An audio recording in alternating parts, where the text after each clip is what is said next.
We now have a sense of how the US compares to Britain and France over time, and how the North and South in the US differed in terms of national capital.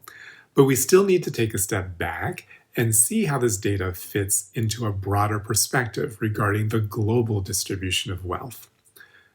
Turn to Table 1.1 in your handout.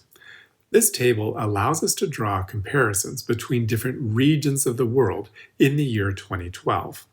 It focuses on gross domestic product, abbreviated GDP. The numbers are all in euros since Piketty is French, but it'll give you a good idea of what the distribution of wealth looks like globally. Let's focus on the right-hand column, which provides the equivalent of per person monthly income this GDP represents. The top number, 760 euros, represents what each person's share of the global GDP would be. In other words, if there were perfect economic equality across the globe, everyone in the world would make 760 euros per month, or about $894 using 2017 dollars.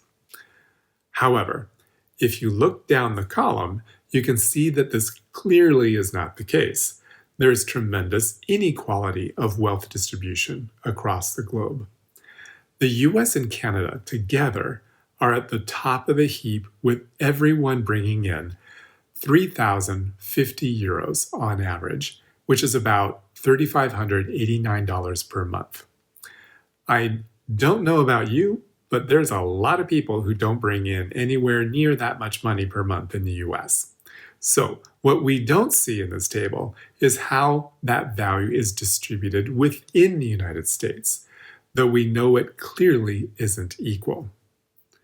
Japan is next, followed by the European Union.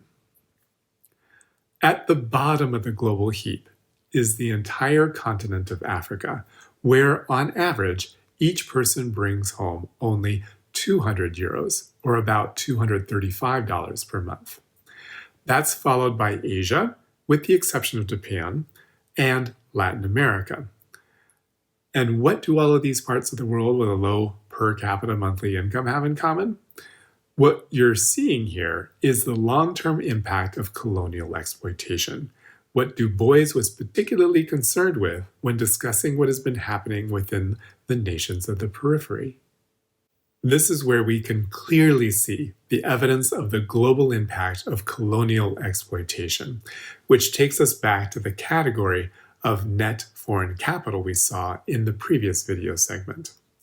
You'll recall that this dimension of capital was especially evident in the charts for Britain and France, two of the world's major colonial powers.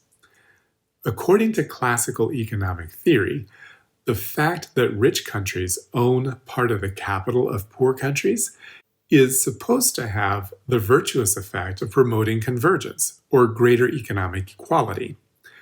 In other words, foreign investment, according to the theory, is supposed to promote the reduction of inequality because, again, according to the theory, the rich countries are investing in poor countries and helping them to develop their economies. But there are two major defects in this classical economic theory. First of all, helping another country develop its economy, its per capita output, is not the same as promoting the equalization of per capita income. Instead, the value added by economic development is largely owned by those foreign investors and powers, not the people of the poor country itself, at least not the vast majority of them. Moreover, foreign investment in poor countries actually promotes political instability. Foreign investment basically demands expropriation. In other words, investors are motivated to remove the increased value from the country and bring it home to their own economies and countries. As a result, tension arises between those native to the exploited country who want to preserve existing property rights, value, and ownership, and those foreign investors whose actions disrupt the system of ownership.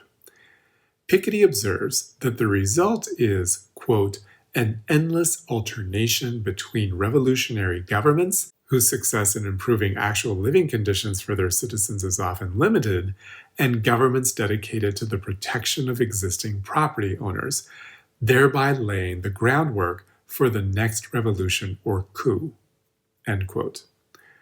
In other words, the result is a cycle of revolution. This kind of political instability only encourages the foreign power to step up its political domination in order to protect its interests. So the cycle of revolution within these exploited nations only encourages further domination. This is basically what we see going on with the US involvement in the Middle East, where we seek to stabilize the region, quote unquote, which is rocked by war and revolution in order to protect our interests in natural resources, namely oil. While these nations aren't our colonies, we do exercise a form of colonial domination there.